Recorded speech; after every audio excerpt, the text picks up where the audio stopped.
give back to the community like that. Cool. Please come find us. We're always looking for more help on the board and with our committee chair positions. With that, let's get into announcements. If you have an announcement, please come line up. I believe everybody knows the order in which they're speaking. And, oh, that was my intro. Anybody who's making announcements? Come on up. That's all right. We'll figure it out. Figure it out from the slides. Yeah.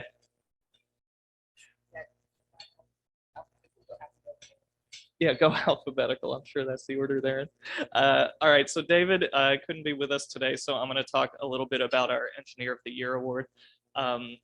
First of all, congratulations, Tyler. Once again, he was our past award winner. We're going to do this every month because you're always up here. You're always at the meetings. Engineer of the Year is applications are due the first Friday in 2023, which should be January 9th is not the first Friday, but they're due January 9th. Holidays are coming up. We're all going to get real busy. So please think now about whether there's someone that you work with in ASCE, in your work life, wherever you work, that would be a good candidate for our Engineer of the Year award. If you need help putting together the application, David has volunteered to do that. To try to make everybody's work there as easy and simple as possible. We'd love to get a handful of nominees this year to choose from, but it's a great event. It's a great award. We'll announce it at the TSPE banquet in February. Yeah, let us know if you have any questions about that. All right, who's next? SEI, who's doing SEI? Okay.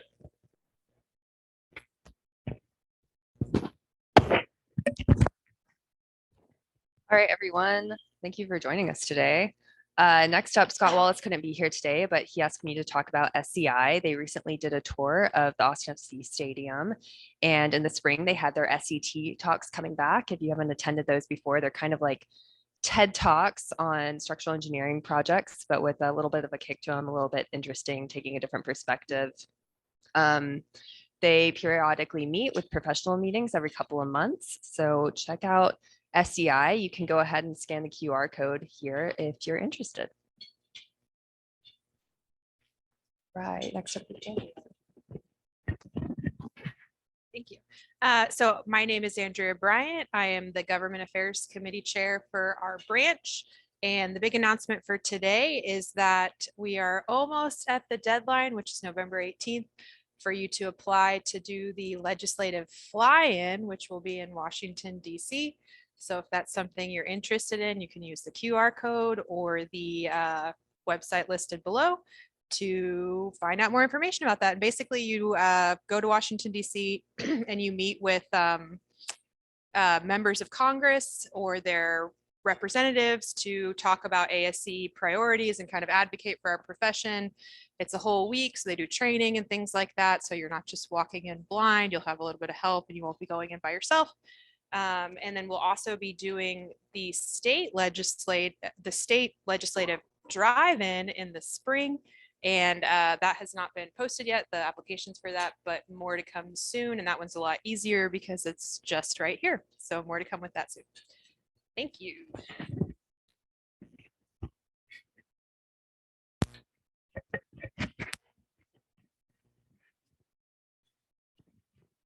Good afternoon, everybody. My name is Michael Chavez. I am the Community Outreach Committee Chair. In October, Saturday, October 22nd, we had our fall service event. So I just want to thank you all for making it a very successful one. 9 of us went out to Mobile Loaves and Fishes, the Community First Village, and we helped with some of the landscaping there. It was a great event. And then afterwards, we got a tour. The photo doesn't show all of us. We got kind of split up in the tours, but definitely a great event. Moving forward, we do have In the spring, we will have the Central Texas Food Bank event. Until then, I am planning another event, probably early in January is what I'm thinking. If you have any suggestions for events that you would like to do, please don't hesitate to reach out. I'm open to anything. And also, if you'd like to volunteer, help me out, I would definitely appreciate it. So yeah, don't hesitate to reach out. Thank you.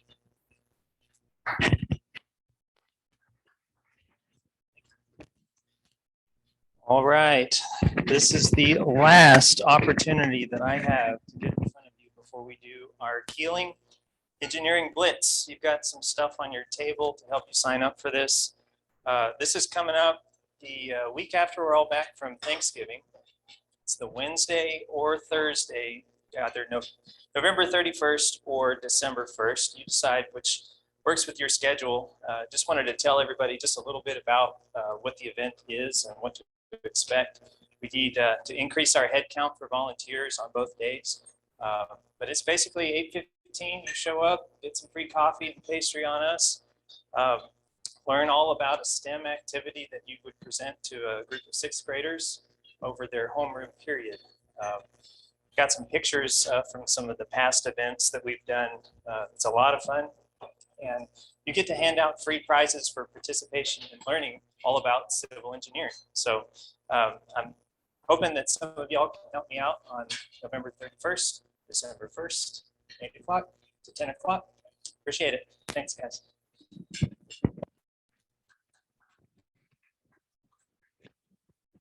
All right, hello again.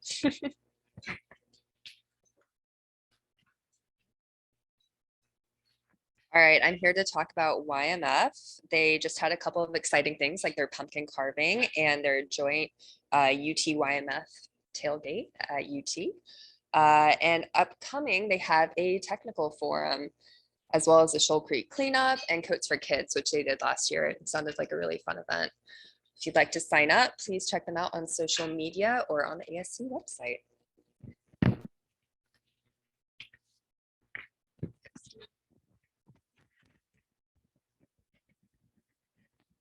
All right, I'm Steve Zobel, and my colleague and I, Jane Ellen Carter, are getting ready to gear up for next year's version of the Continuing Education Conference.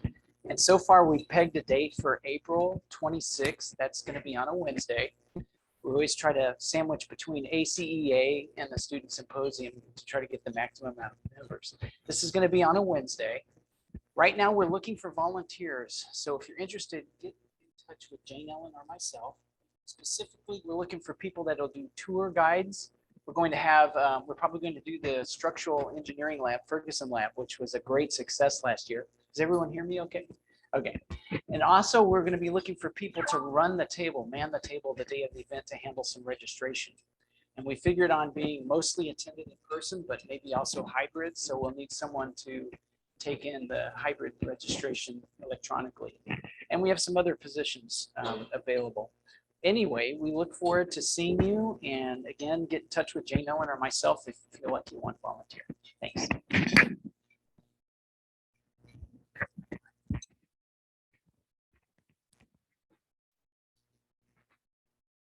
Hello, my name is Griselda and I am your Secretary and History and Heritage Committee Chair. Welcome to our first trivia challenge. The first person to answer this question is going to win a really cute koozie. So, what year was ASCE founded? I'm sorry? No. Good try. Yes. Yes, we have a winner. So did you know, founded in 1852, ASCE is the nation's oldest engineering society. The earliest documented Austin branch was held way back in May of 1914. That's all we got for you guys today. Would you like to come and claim your prize, please? Thank you, guys.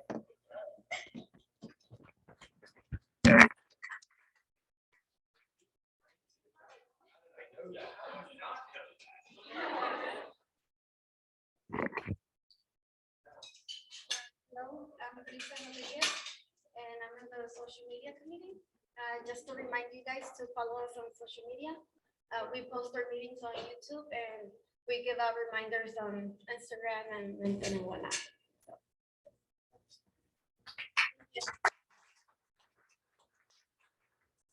Great, that concludes the announcements. Now that Ron has sat down after getting his koozie, I'd like to invite him back up as our sponsor, Ameritex, to talk to us about their company. Do I need the microphone or do I have to move? Okay, all right. Well, okay. My daughter tells me I'm loud enough anyway. So I was told I had 30 minutes to talk, right? Oh, it was 3. Oh man. Okay. All right. Let me read something. Anyway, so what I want to ask everyone is think back all the way back to this morning when you were getting ready to leave for work. What was your biggest concern? Anybody just shout something out. Traffic, getting kids to school. What else? Weather, right? How long the line is at Starbucks might be one. What you have to get done at work today, yes. Or the rest of the week. Oh no, did I order the turkey for Thanksgiving? All that kind of stuff, right? Raise your hand if you worried about one of the bridges over the rivers being blown up or random missiles slamming into buildings downtown Austin. Oh, that just got dark in a hurry, didn't it? Does anybody worry about that? No. Why is that? Because of our military. Are there any military veterans in here? Rich, I know VMI graduate. What branch? Navy. Air Force. Rich, Army. Oh, Air Force. Okay, VMI grad right there. Anybody else? Army? Army. Well, thank you all very much. Round of applause. It is because of the service of these folks here and the millions of others that we don't worry about things like that. Also, our first responders, keeping things safe internally inside the country so that they're doing their duty so we as engineers can do our jobs and focusing on the main thing, is that is holding paramount the safety and well-being of the public. And we can focus on that, and we at Ameritex are proud to be a part of that. And we're helping provide products to meet the designs of the engineers with that sole goal in mind. And that is when mom is loading up the kids in the minivan to take them to school, she should not be worrying if the culvert she's driving over is going to hold up as she's driving down the road, right? If that bridge is safe to cross. No, that's because when you design a project, you expect it to be delivered properly. And that is all of our goals, because that is, if you remember your ethics, of every society out there, hold paramount the safety and well-being of the public in fulfilling your obligations as engineers. So as Ameritex, we provide drainage products, box culverts, pipe, manholes, inlets to go along with all of your designs. And we meet those same stringent requirements because we are also worrying about our families traveling these roads. We want products and projects to be delivered properly. We are based in Seguin. We have a plant down there. If anybody interested in coming to see it, let me know. We also have a plant in Conroe. Just opened one up north of Dallas. Everybody knows where Gunter is? Way north of Dallas. And we just opened a pipe and box plant there, and we're starting to build precast facilities. So we've got the state covered. If you have any interest in anybody from our company or the Texas Concrete Pipe Association speaking at an event, or if you wish to come tour any of our facilities, let us know. We're happy to do it. It's a lot more fun than spending the day in the office, right? Yeah, especially this time of year. This is the perfect time to come on a plant tour. You don't want to schedule it in July. So anyway, thanks for the opportunity. I hope that was less than 3 minutes. If not, I yield back the balance of my time. How about that? Sounding political there, wasn't it? Thanks. All right, thank you, Ron. All right. So next up, I would like to announce our speaker, Laura Higgins. She's the team leader with the lead and copper monitoring team with the Water Supply Division with TCEQ. Laura is going to talk to us today about implementing the new lead and copper rule revisions in regards to water supply, and she has quite a background on this, as you'll see in your pamphlets. She served as a senior microbiologist for that group at TCEQ and has previously worked as a bench microbiologist for both private and state laboratories. Thank you for joining us, Laura.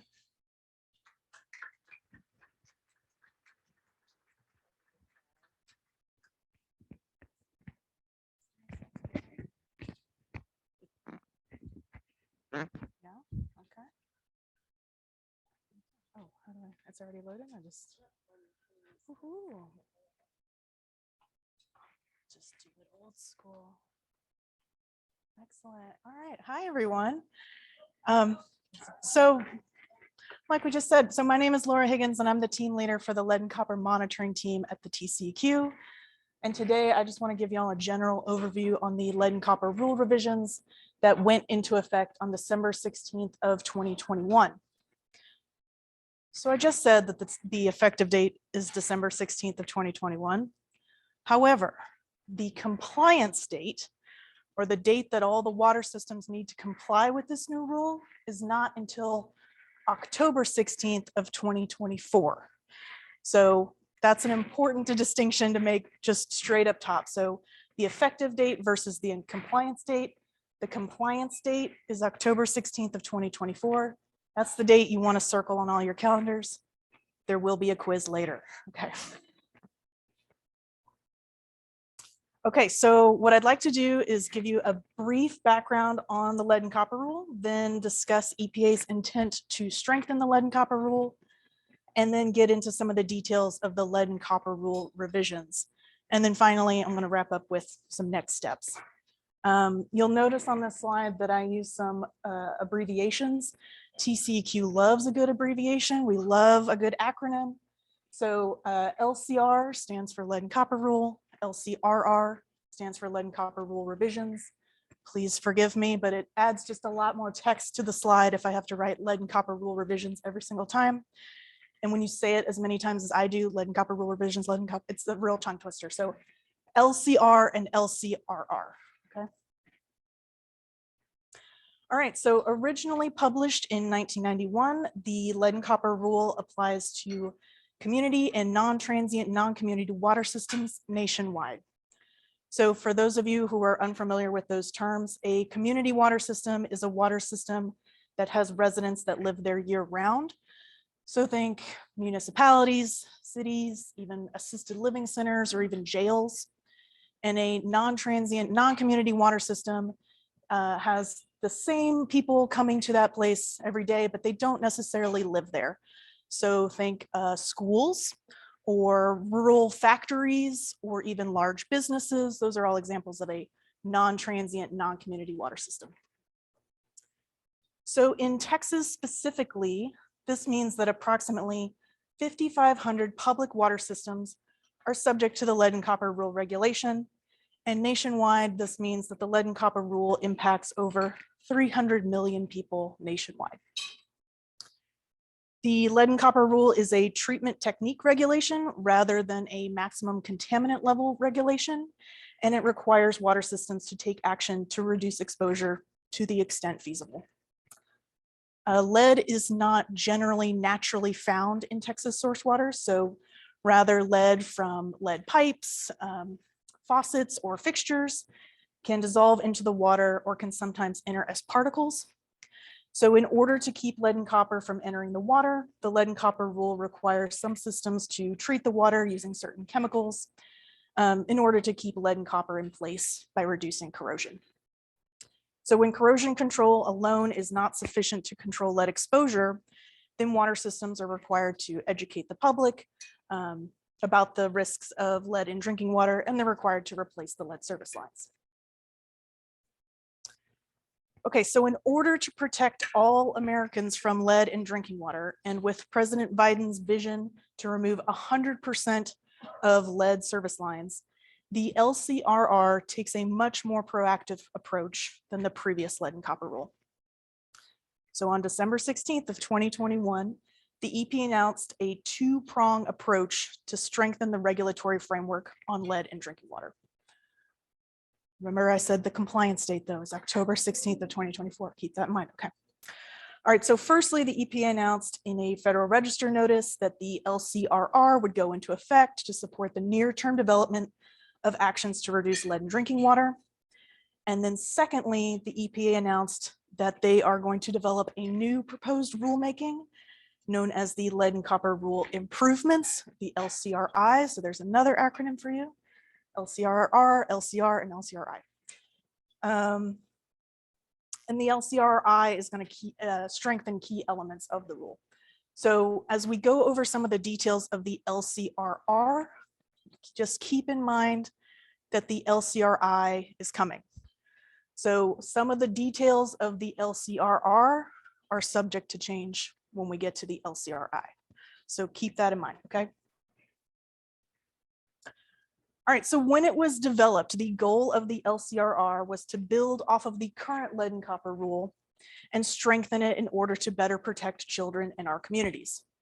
And the three main goals of the rule are to, one, to get the lead out of our nation's drinking water, which includes improvements to lead service line replacement. Two, empower communities through information so that consumers can take steps to reduce their lead exposure. And three, better protect children at schools and childcare facilities. As I just mentioned, the LCRI is going to expand on these goals. So again, just know that some of the specifics might change, but I just think it's important for y'all to know, what's in the LCRR right now so we can kind of broadly see where we're headed. All right.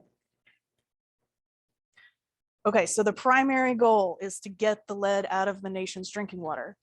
And with that comes a focus on replacing more lead service lines. So I know there's a lot of text here, but if you review the slides later on, this definition might be important. So that's why I include it here. But the definition of a lead service line, this is important, okay? So the LCRR defines a lead service line as a portion of pipe that is made of lead, which connects the water main to the building inlet.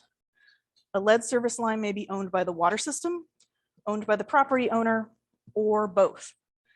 For the purposes of this subpart, a galvanized service line is considered a lead service line if it ever was or currently is downstream of any lead service line or service line of unknown material.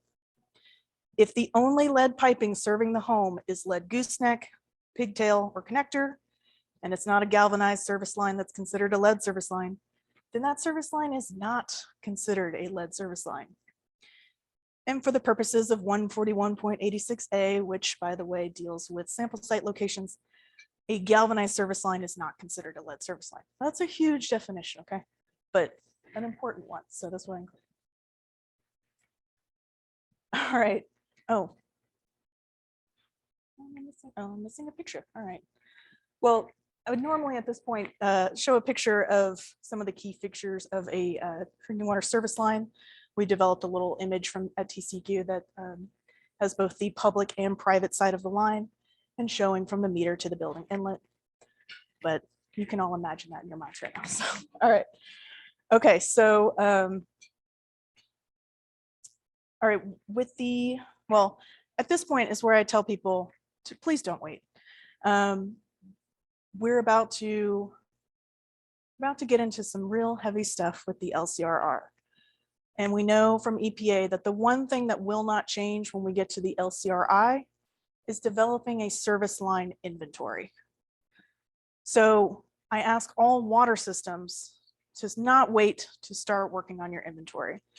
Working on the inventory is a huge undertaking, and the requirements, the minimum requirements are already outlined in the LCRR. So there's no reason to stop or put this off a second more. Doing a record review is a huge part of the inventory, and that is all things that water systems can be working on right now. So don't wait. There's no reason to wait.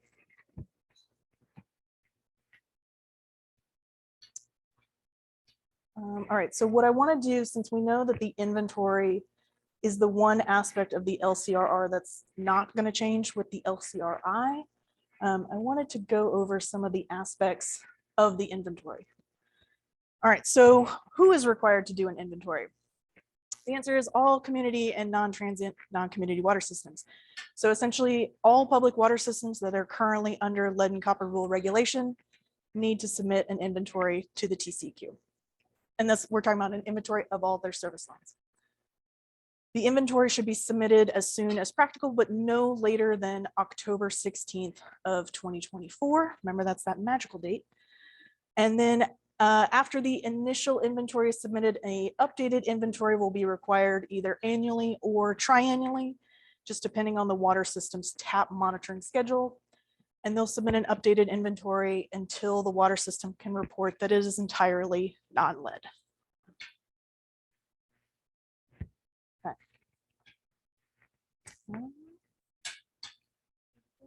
Okay. All right, so then what is the inventory going to include? Well,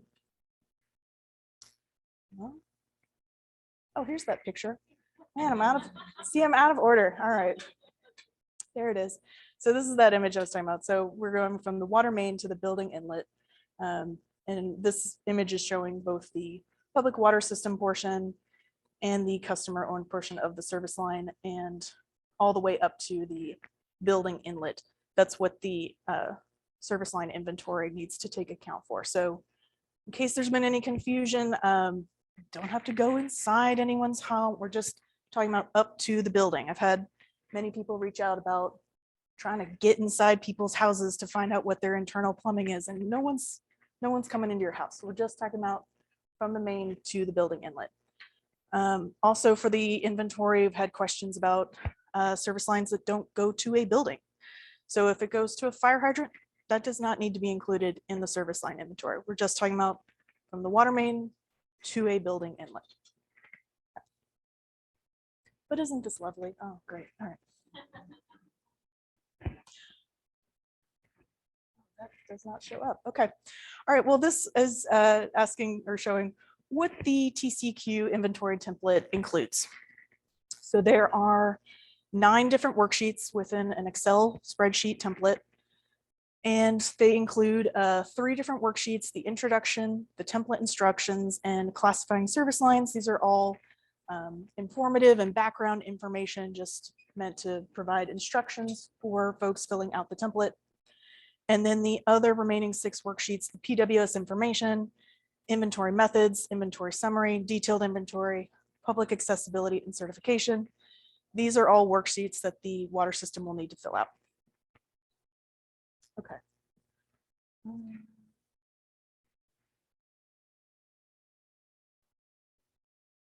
right, so I don't think I have time to go through the entire template, but I just wanted to hit on some of the required fields. I know that's the main thing that people want to know. Okay.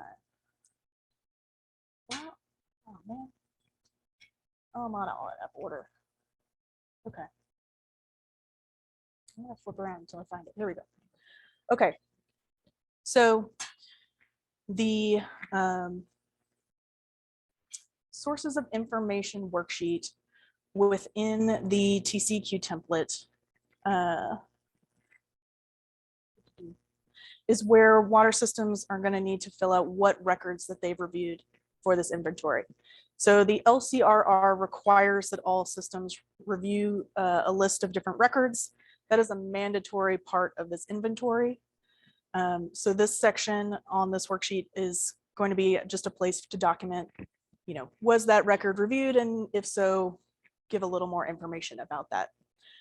Within our template, we have used this lovely aqua color to signify if the field is required or not.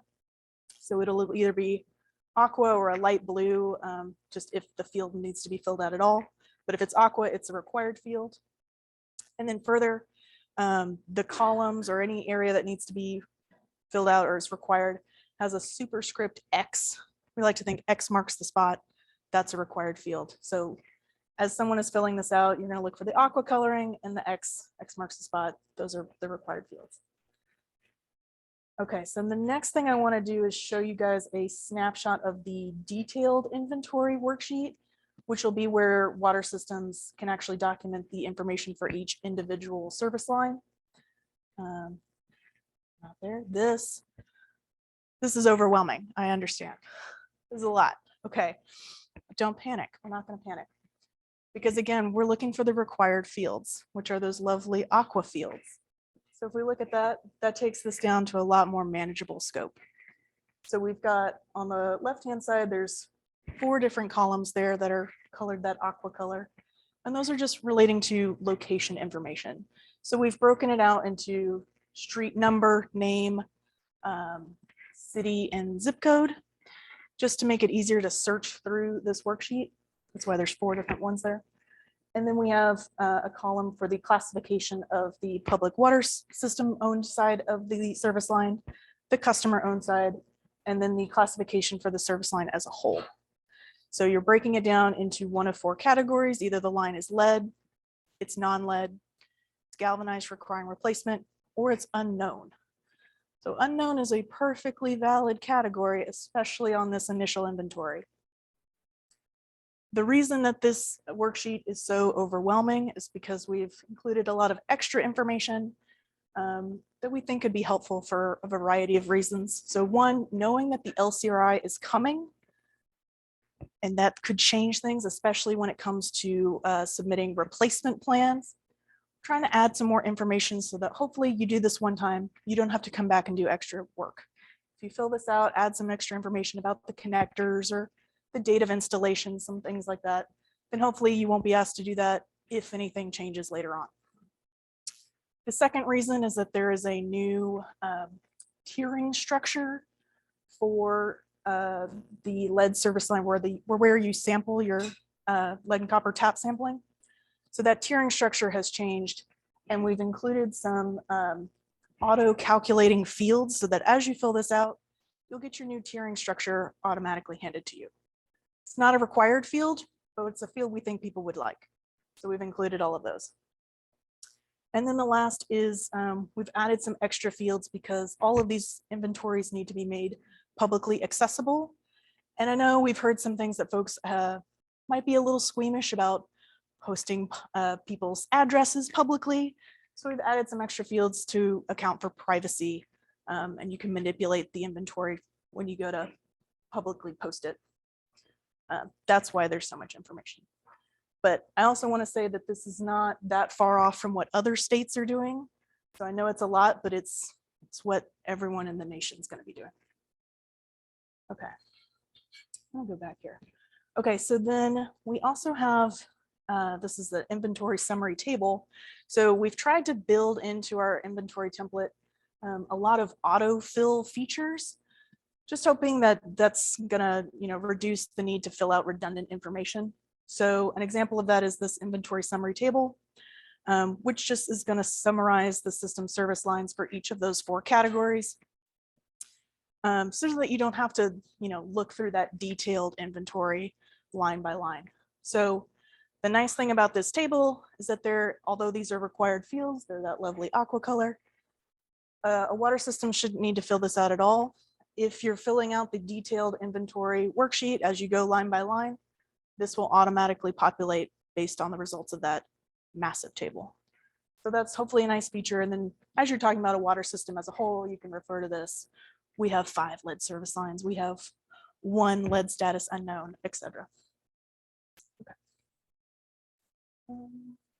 Oh, I did want to talk about, while we're looking at this, is the lead status unknown category for just a second. So I've spoken to a lot of folks who are just absolutely panicked to have to do this inventory.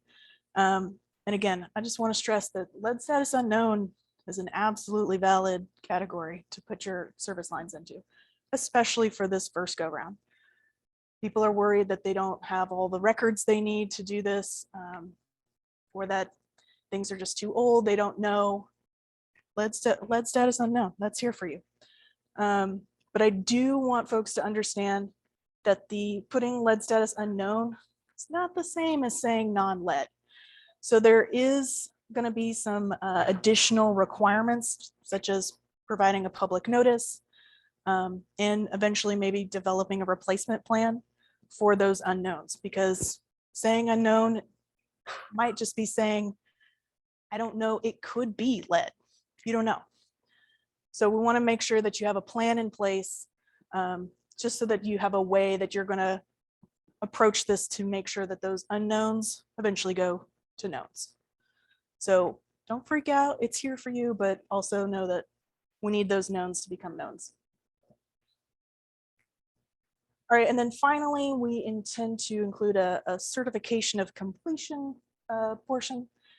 And that's just going to require a water system representative to certify that all the information within the template is true and correct to the best of their ability. Okay. Oh, no. Man, I am all out of order here. Okay.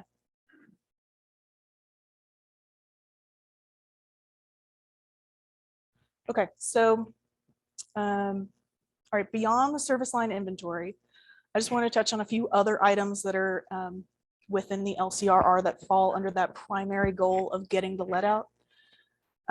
Again, we're going to keep in mind the LCRI is still coming, but just know that, so in order to get the lead out, systems are going to be required to adjust their sampling sites to better target locations with lead service lines.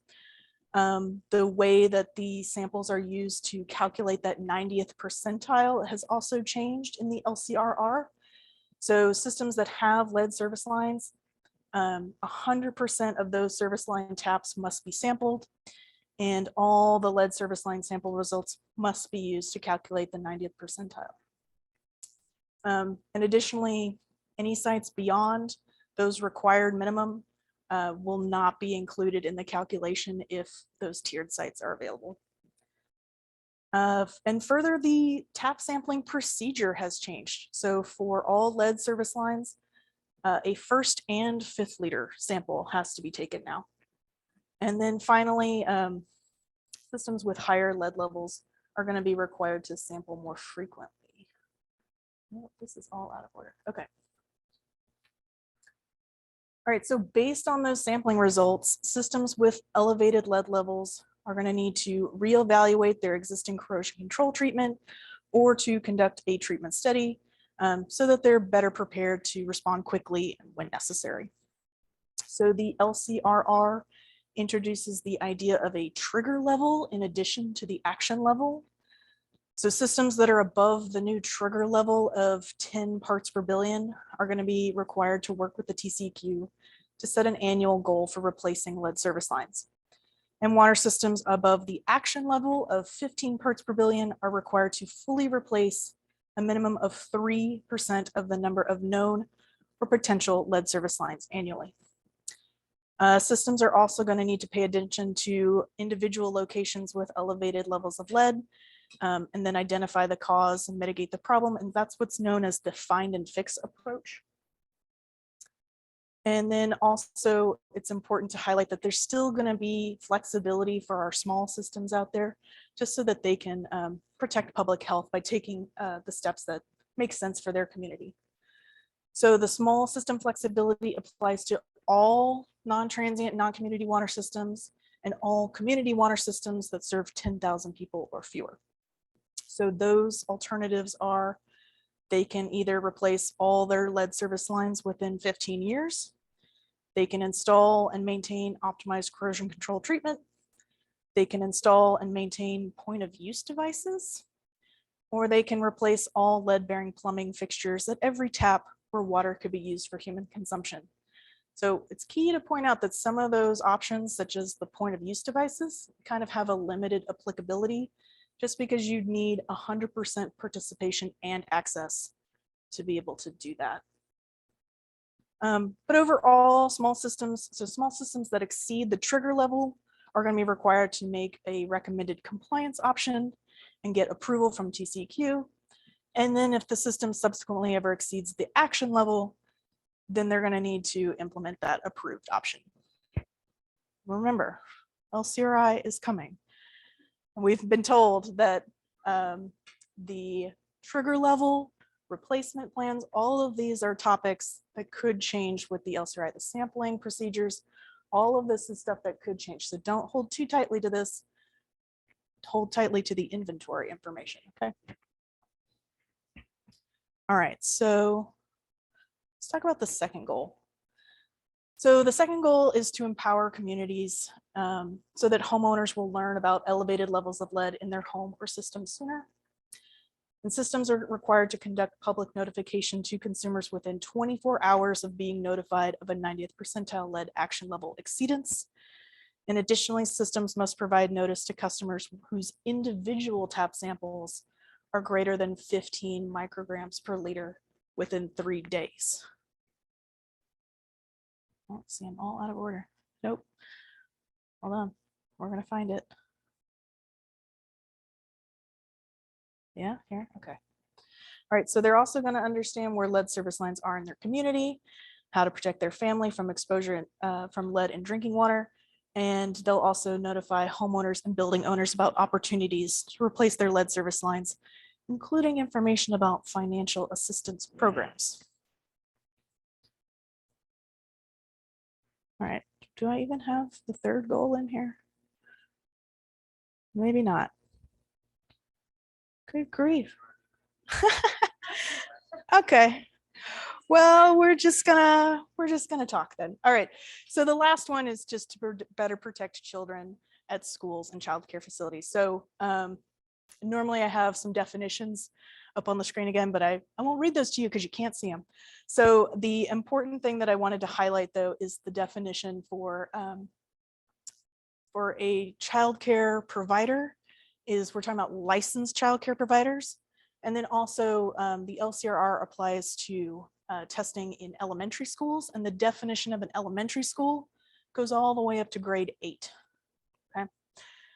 So with the final goal of protecting children in our schools and childcare facilities, community water systems, okay, not all the water systems, just the community water systems are going to be required to test at elementary schools and childcare facilities. So they'll be required to develop a list of their customers or service lines that provide water to schools or licensed childcare providers. And then they have to do testing at these facilities over a 5-year period, testing 20% of elementary schools and 20% of the childcare facilities each year. Okay. All right, I don't even think we have our next step. So the next steps are going to be that the water systems need to comply with the previous lead and copper rule or the current lead and copper rule until that compliance date of, say it with me, October 16th of 2024. Very good, you passed the quiz. Okay, so also want to remind everyone that that October 16th, 2024, that's the date that these service line inventories are due. We're still waiting for some more guidance from EPA. We've gotten a little bit of guidance, we need some more. But once we have that, we'll be issuing additional resources for the public and public water systems. And then finally, once the LCRI is proposed, then TCEQ is going to work to start codifying those rule requirements. All right, so then next I would show you a timeline because I've thrown out a whole bunch of dates and a bunch of acronyms. But back in January of 2021, that's when the LCRR was published. But we had an administration change. Oh, sorry, I'm getting all tongue-tied. Administration change. So once the Biden administration went into office, they pulled that rule back down for review. That's pretty standard when you have a new president coming in. So the rule went back under review. All through the summer, we waited and waited. And then in December of 2021, that's when EPA announced that the LCRR would go into effect. And then they also told us, guess what? You're getting an LCRI on top of that. In August of this year, EPA came out with a guidance document for developing your lead service line inventory. It's a great document, recommend. Then summer of 24 is when we're expected to see the publication of the LCRI. And then of course, October 16th of 2024, that's our compliance date for the LCRR. All right, so timeline, next steps. Now I like to talk about what water systems should be working on right now, which is first, if you're not in compliance with the lead and copper rule right now, now's a great time to get into compliance with the rule, because I really hate to tell people this, but it's only gonna get worse from here. So the LCRR is a lot more proactive, a lot more stringent. We're not just controlling corrosion, we are replacing lead service lines. So there's a lot more to it. We're bringing in that schools portion as well. So if you struggle to stay in compliance now, that's the first step. The second thing I recommend to everybody is if you hadn't read the LCRR, you should do it. Knowledge is power. So not only the LCRR, but the guidance document that the EPA put out. These are two great resources that I recommend everybody read. The third thing is to start on that inventory. October 16th of 2024 is going to be here before we know it. So the more you can set yourself up for success, start now. I think Fort Worth is close to being done with theirs, but it's taken them almost 6 years. They've really gotten a head start on it, and it's taken them quite a while. So start now. And then the third thing is that knowing that the end goal is to get the lead out, now is a great time to just start working on getting ahead of the game. So once you have an idea, once a water system has an idea of its inventory, then you can know what funding opportunities might be available to you. And then you can really start getting to work on removing those lead service lines. In terms of funding, EPA has a great website that I usually like to share on another slide that's not there. But HUD, USDA, Texas Water Development Board, all have grants that could apply to the water systems. And the final thing that I like to recommend for folks is if they are currently on the corrosion control pathway due to an action level exceedance or some other compliance issue, they should stay on that path and keep working towards optimization, because that will increase your chances of complying with the LCRR. Okay, well, and then finally, well, I would have shared my contact information too, but I'll open it up for questions if anyone has any questions at this time. Yes, sir.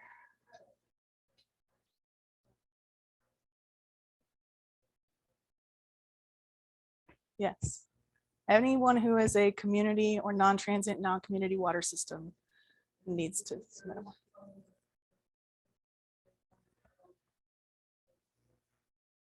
Yes, there should be. The bipartisan infrastructure law, all of that money, which should be funneling mostly, I think, through our state revolving fund, will be the money that'll be a big chunk of money. But there's also money for disadvantaged communities and the small systems, especially. There are other grants available to help them do those replacement plans. Yes, yes, sir.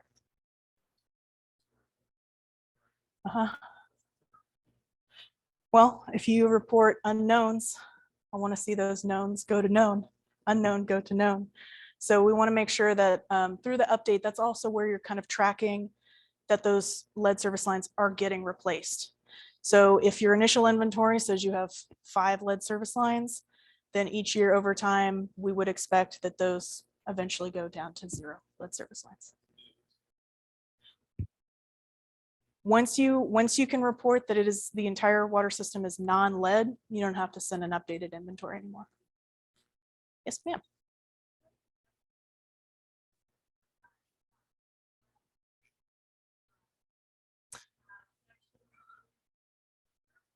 That's a great question. So the requirement by rule is that all of this should be accomplished through the record review. So especially relying on that state lead ban. So July 1st of 1988, that's our state lead ban. So if you can show through the records that your service lines were installed after that date, you're done, non-lead.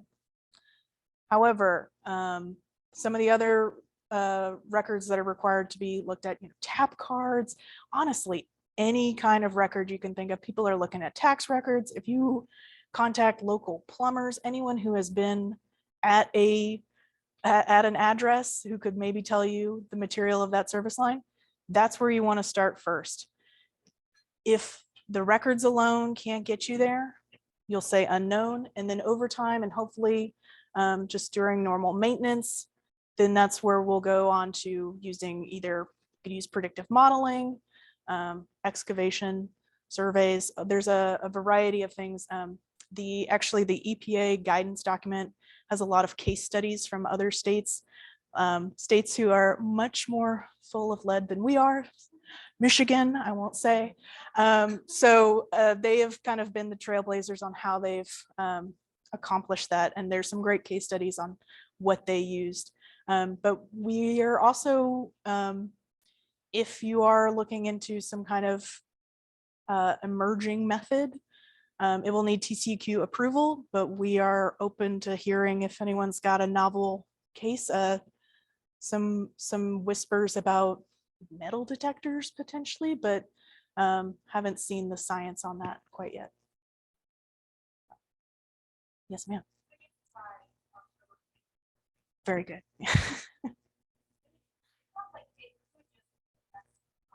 Yes, yes. Yep. Right.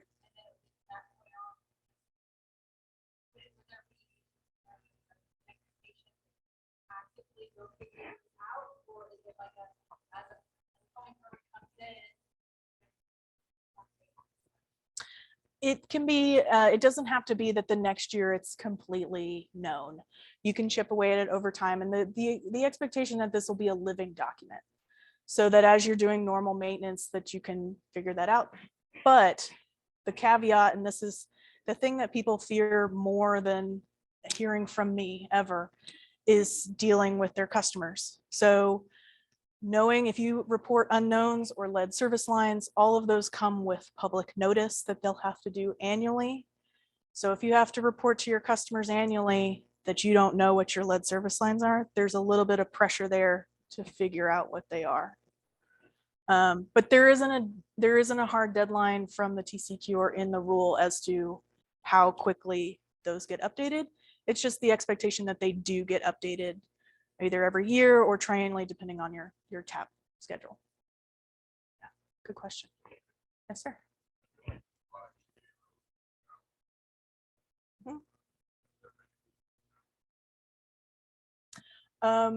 Not court cases, but definitely over the summer after it went back under review with the Biden administration, there was a lot of extra comment and some town hall meetings with EPA, which I think might be kind of why we're also going to get the LCRI.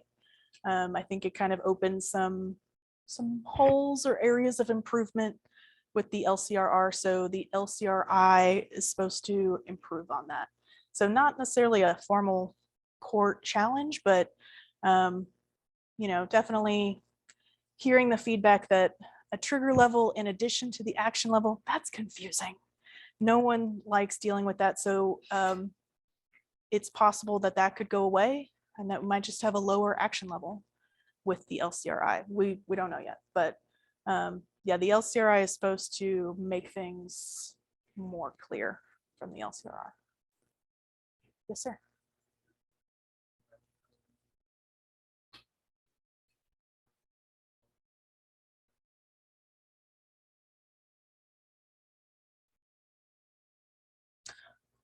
Ooh. That is, yeah.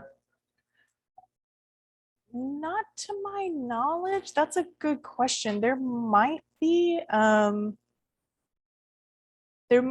of that in the guidance document. I know some of the other states, you know, Michigan has been very helpful in sharing their experiences with doing the lead. So they might have shared some of what their cost breakdowns are, but it's also varying about different approaches that people are taking, because the LCRR doesn't necessarily, it tells you what the requirement is, but how you go about meeting that is a little bit open for interpretation. So we've heard everything from, well, I'm just going to shut off your water if you don't deal with me. And that's pretty extreme, but you know, is it an option? Yeah, I guess so.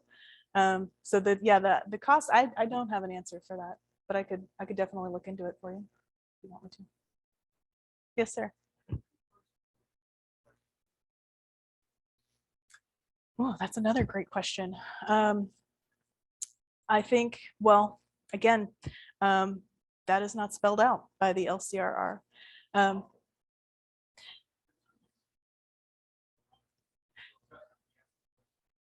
You don't necessarily have to replace copper. If you find a copper line, that does not have to be replaced.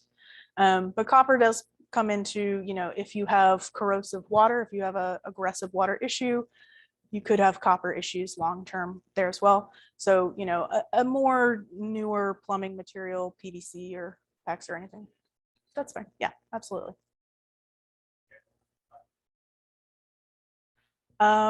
No, no. No. Mm-mm. One more? Okay.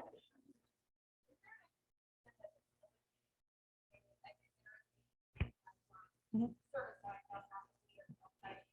Mhm.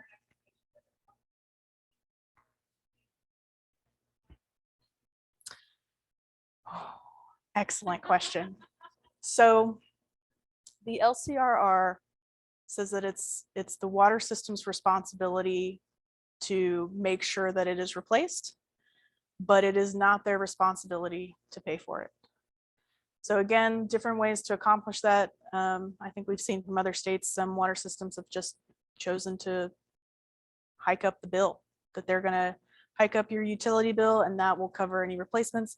But again, you know, once you have a sense of the inventory, applying to these grants, and we're I think kind of hearing that, especially if you're applying for loans through the state revolving fund, that those should ultimately be forgivable loans, that you won't have to pay that back from, you know, money that's coming in from the bipartisan infrastructure law. So that's the hope. So hopefully, you know, if that's the case, then apply for all those grants or loans, and then that's the easiest way. But you know, ultimately, you could make the customer pay for it. The problem is if they don't have the money or don't want to, the responsibility to replace it is still with the water system. So it's a tricky question to ask, but no, they don't have to pay for it necessarily. Okay.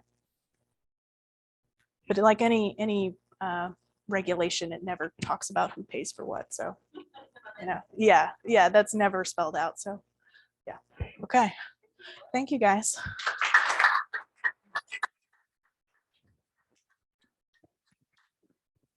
We can provide the full presentation online for everyone. So we had to do. We had a little bit of a mix up when we switched computers right before. So thank you, Laura, for speaking to all of us. And Andrea, can we get a head count for today's meeting? Yes, we have 39 in person and 14 virtual. All right, that's great. All right, and Paul, would you like to provide some closing statements for us? No, I don't have any statements. Thank you, everybody, for coming. We'll be back here in December, December 20th, so just before the holiday week there. Third Tuesday as usual. We'll have our annual ethics presentation. So if you need your ethics continuing ed, come see us. Otherwise, thank you all again for coming. Thank you, Laura, for speaking. Very, very informative. And that's it. Have a great rest of your Tuesday. Thanks, everyone. I